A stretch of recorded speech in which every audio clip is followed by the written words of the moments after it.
નમસ્કાર મારા ખાખીના યોદ્ધાઓ, ફરી એકવાર સ્વાગત છે તમારું આઝાદ એજ્યુકેશનમાં. હવે નવી ભરતીનું જે પોલીસનું ગ્રાઉન્ડ છે 21 જાન્યુઆરીથી જે શરૂ થવાનું છે, તો ગ્રાઉન્ડની અંદર કઈ કઈ બાબતોનું છે ખાસ ધ્યાન રાખવું જરૂરી છે તેની સંપૂર્ણ રીતે માહિતી આપવાની છે. એ પહેલા જો તમે મારી ચેનલમાં નવા છો તો મારી ચેનલ સબસ્ક્રાઇબ જરૂરથી કરી લેજો. સંપૂર્ણ માહિતી આપું છું, બન્યા રહેજો વિડીયોમાં. કે એલઆરડી ગ્રાઉન્ડમાં ધ્યાનમાં રાખવા જેવી ખાસ બાબતો ખાસ ધ્યાન રાખજો. વિડીયોને સ્કીપ ન કરતા બન્યા રહેજો વિડીયોમાં. શારીરિક કસોટી વખતે તમારે જ્યારે રનિંગ તમારે શરૂ કરવાનું છે, કયા ગ્રાઉન્ડમાં તમારું રનિંગ છે, પોતાને જે કોલ લેટરમાં જે તારીખ આવી છે તે તારીખ અને જે સમય આપેલો છે તે સમયે તમારે પોતાનું કોલ લેટર અને આઈડી પ્રૂફ સાથે તમારા ગ્રાઉન્ડ પર હાજર રહેવાનું છે. ક્યારે હાજર થવું? જે દિવસ એટલે જે તારીખે તમારી રનિંગ છે તે તારીખે તમારો 8 વાગ્યાનો સમય છે, તો તમારે 7:30 ગ્રાઉન્ડ પર હાજર થવું જરૂરી છે. 7 વાગ્યાનો સમય છે રનિંગનો તમારો, તો 6:30 વાગે તમારે ગ્રાઉન્ડ પર હાજર થવું જરૂરી છે. આ બાબતનું ખાસ તમે ધ્યાન રાખજો. ગ્રાઉન્ડમાં એન્ટ્રી સમયે તમારે માત્ર તમારું કોલ લેટર અને આઈડી પ્રૂફ સાથે રાખવાનું છે. ડિજિટલ ઘડિયાળ પણ તમારે સાથે લઈ જવાની મંજૂરી લગભગ મળશે નહીં. તમારા કોઈ સાથીદાર કે તમારા સગાવાલા સાથે આવેલા છે, તમારે ગ્રાઉન્ડના ગેટ પર ત્યાંથી અંદર માત્ર ને માત્ર તમે પોતે એટલે કે ઉમેદવાર, જે ઉમેદવારને ગ્રાઉન્ડ આપવાનું છે તેમને જ અંદર એન્ટ્રી આપવામાં આવશે. તમારા સગાવાલાને કે મિત્રને અંદર એન્ટ્રી છે એ આપવાની રહેશે નહીં. તમારે તમારું કોલ લેટર અને આઈડી સંપૂર્ણ રીતે તમારું ચેકિંગ થઈ જાય પછી તમને અંદર છે એન્ટ્રી આપવામાં આવશે. એન્ટ્રી કરતી વખતે કોલ લેટર અને આઈડી જરૂરી છે. ત્યારબાદ તમે અંદર એન્ટર થયા એટલે તમને ચેસ્ટ નંબર આપવામાં આવશે. છાતી ઉપર છે એ તમારો છે એવું ચેસ્ટ નંબર છે એ તમારે પહેરવાનો રહેશે. આગળ અને પાછળ બંને બાજુ છે એ તમારો ચેસ્ટ નંબર છે એ લખેલો હશે. પછી બાયોમેટ્રિક એટલે કે તમારી બાયોમેટ્રિકની અંદર હાથની ફિંગરપ્રિન્ટ અને આંખની જે રેટિના છે તેને સ્કેન કરવામાં આવશે. બરોબર? કે તમે જે ઉમેદવાર છો કે તમારી ફિંગરપ્રિન્ટ લેશે અને તમારી આંખની જે રેટિના છે તેને સ્કેન કરશે અને તમારી જે સંપૂર્ણ બાયોમેટ્રિક પૂર્ણ થશે ત્યારબાદ તમને આગળ મોકલવામાં આવશે અને તમને ચિપ્સ બાંધવામાં આવશે બંને પગે. બંને પગે છે એવી ચિપ્સ બાંધવાની રહેશે જે તમારું છે ટાઈમિંગ માપ છે. બરોબર? બંને પગે તમારી છે એ ચિપ્સ બંધાઈ ગયા બાદ તમારી ચિપ્સ છે એને સ્કેન કરવામાં આવશે અને તે વેરીફાઈ થઈ ગયા બાદ તમારા કોલ લેટરની અંદર ચિપ વેરીફાઈડ નો સિક્કો લગાવવામાં આવશે. શેનો? આ સિક્કો છે એ ખાસ તમારે ધ્યાન રાખવાનું છે કે આ સિક્કો તમારે લાગેલો હોવો જ જોઈએ. તમારે પછી જ તમારું છે રનિંગ છે એ શરૂ કરવાનું છે. ત્યાં સિવાય તમારે તમારું રનિંગ છે એ શરૂ કરવાનું નથી. તમે તમારી છે ચિપ બંને પગમાં જોઈ લેવાનું છે કે બંને પગની અંદર મારી ચિપ્સ પહેરેલી છે અને મારા કોલ લેટરની અંદર ચિપ વેરીફાઈનો સિક્કો છે લાગી ગયો છે કે નહીં, આ ખાસ ધ્યાન રાખજો.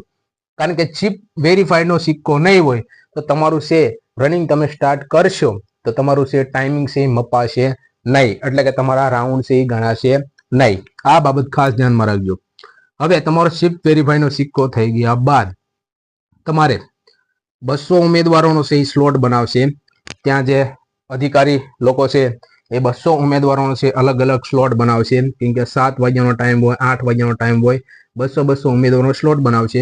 તમને એક બાજુ બેસાડવામાં આવશે. એ જગ્યાએ બેસાડે છે એ જગ્યાએ રનિંગમાં શું શું ધ્યાન રાખવું તેની તમને ગાઈડ આપવામાં આવશે. જે અધિકારી છે, મોટા અધિકારી છે, પોતે અનુભવી છે, તમને ગ્રાઉન્ડનો પૂરેપૂરો અનુભવ કહેશે કે કેવી રીતના ગ્રાઉન્ડમાં તમારે શું શું ધ્યાન રાખવું છે. બરોબર? હવે રનિંગ શરૂ થતા પહેલા ખાસ ધ્યાન રાખજો, તમારે ડિજિટલ ઘડિયાળ જોઈ લેવી. એટલે કે તમારા હાથમાં પહેરવાની છે એ ડિજિટલ ઘડિયાળની વાત નથી કરતો. ગ્રાઉન્ડની અંદર તમારે જ્યાં રાઉન્ડ મારવાના છે ત્યાં ઉપર છે એ મોટી છે એ ડિજિટલ ઘડિયાળ છે એ અંકમાં લખેલી છે. બરોબર? તો ડિજિટલ ઘડિયાળ છે એને જોઈ લેવી અને તમારે તમારું છે એ ટાઈમિંગ છે એ માપવાનું છે. એની અંદર તમે ટાઈમ જોઈને તમે દોડવાનું તમે શરૂ કરી શકો છો. અને જ્યારે તમારું ગ્રાઉન્ડ પૂરું થાય, જેટલા રાઉન્ડ હોય પૂરા થાય એટલે તમે તમારું ટાઈમિંગ છે તમે તમારું જોઈ શકો છો. પછી વાત કરું કે હાથમાં રબર બેન્ડ રાખવા. જો ઘણા બધા ઉમેદવારો એમ કે રબર બેન્ડ છે એ મને ભૂલાઈ જાય, તો પછી છે એ હવને જેવી ઈચ્છા. કારણ કે અમુક ઉમેદવાર હોય કે રબર બેન્ડ કાઢતા છે એ ભૂલી જાય છે, બરોબર, અથવા તો એક સાથે 2 રબર બેન્ડ નીકળી જાય છે તો પણ છે એ રાઉન્ડ છે એ અધૂરા રહી જતા હોય છે અને ગ્રાઉન્ડમાં છે એ ફેલ થતા હોય છે. એટલે આ પોતપોતાના વિષયની વાત છે. મેં તો રબર બેન્ડ છે એ રાખ્યા હતા, બરોબર. 12 રાઉન્ડ હતા તો 12 રાઉન્ડમાં એક રબર બેન્ડ છે એ કાઢ્યું હતું, બરોબર. જેટલા રાઉન્ડ હોય તેટલા રબર બેન્ડ છે એ તમારે રાખવાના છે હાથમાં અથવા તો આંગળીમાં. ઘણા એમ કે રબર બેન્ડ ક્યાંથી લેવાના? રબર બેન્ડ છે તમને ત્યાંથી આપશે 100%, બરોબર. કદાચ નો આપે તો આપણે છે ને આપણી સાથે છે એ રાખવા જરૂરી છે. ત્યાંથી આપવામાં આવશે, બરોબર. ક્યાંથી આપવામાં આવે છે? જેટલા રાઉન્ડ હોય એટલા છે રબર છે તમારે ત્યાંથી આપવામાં આવે એટલે તમારે લઈ લેવાના. પછી નીચે રહેલી નેટ પર પહેલો પગ પડે એટલે તમારું ટાઈમિંગ શરૂ થશે. તમે જોયું તમારું જ્યાં રનિંગ શરૂ થશે ને આવી નેટ હોય છે સ્કેનર, કે તમે જ્યાં ચિપ્સ પહેરીને એ સ્કેન ક્યાં થાય છે? એ નેટ ઉપર સ્કેન થાય છે. તમારો પહેલો પગ પડે, તમે એની ઉપર તમે પહેલો પગ મૂકો એટલે તમારું છે રનિંગ એટલે કે ટાઈમિંગ છે એ શરૂ થઈ જાય છે, નહીં કે બીજો પગ. એક પગ તમારો સ્કેન શું કહેવાય નેટ ઉપર પડ્યો એટલે તમારું સ્કેન થઈ જશે અને તમારું ટાઈમિંગ છે એ શરૂ થઈ જશે. અને તમારું ગ્રાઉન્ડ જ્યારે 12 રાઉન્ડ પૂરા થાય, જેટલા રાઉન્ડ હોય પૂરા થાય ત્યારે પહેલો પગ એટલે કે તમારો પહેલો પગ જ્યારે પડે એટલે તમારો છે 12 રાઉન્ડ છે એ પૂરા થઈ જશે. પછી ચિપ્સ કલેક્ટ થશે. તમે તમારું ગ્રાઉન્ડ છે એ પૂરું કરી દીધું, બરોબર. હવે 12 રાઉન્ડ હતા, 12 રાઉન્ડ છે તમે પૂરા કર્યા પછી તમને બોલાવવામાં આવશે અને તમારા બધાના પગમાંથી છે તમારી ચિપ્સ છે એ કાઢી લેવામાં આવશે અને ચિપ્સ છે તમારી છે સ્કેન થવા જશે તમારે કેટલા ટાઈમિંગમાં તમારે છે તમારું ગ્રાઉન્ડ પૂરું થયું છે, બરોબર. પછી 5 ઉમેદવારનું લિસ્ટ આવશે. જે ઉમેદવારો પાસ થયા છે તેમના નામ બોલવામાં આવશે અથવા તો ચેસ્ટ નંબર બોલવામાં આવશે. ચેસ્ટ નંબર બોલશે, બરોબર. 683, 682 જે કોઈ તમારો ચેસ્ટ નંબર હોય તમારે ઊભું થઈને તમારા લિસ્ટ છે ત્યાં તમારે સહી કરવાની રહેશે. એ સહી કરો એટલે ત્યાં તમારું ટાઈમિંગ લખેલું છે એની બાજુની લીટીમાં. તમે જ્યાં સહી કરો ને તે લિસ્ટમાં તમારું ટાઈમિંગ લખેલું છે કે 23 મિનિટ ને 20 સેકન્ડમાં તમે ગ્રાઉન્ડ પૂરું કર્યું કે 24 મિનિટમાં. જે કોઈ તમારા ટાઈમિંગ આવ્યું એ ટાઈમિંગ છે એ બાજુમાં લખેલું એ તમારે જોઈ લેવાનું.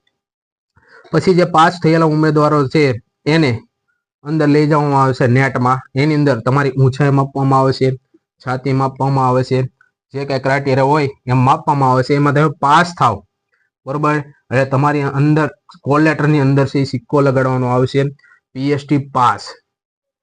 હવે ઘણા ઉમેદવારો કે કોલ લેટર ક્યાં રાખવાનું? તો કોલ લેટર રનિંગ કરતી વખતે આપણે આપણા ગિંજામાં જ રાખવાનું છે. આપણે આપણી સાથે જ કોલ લેટર રાખવાનું છે, નહીં કે કોઈને આપવાનું કે નહીં કોઈ જગ્યાએ મૂકવાનું, બરોબર. તો આ તે સંપૂર્ણ પેલાડી ગ્રાઉન્ડમાં ધ્યાનમાં રાખવા જેવી ખાસ બાબતો. વિડીયોને ઉમેદવારો સુધી પહોંચાડો. નવા હો ચેનલમાં તો ચેનલને સબસ્ક્રાઇબ કરો અને લાઈક કરો. અસ્તુ.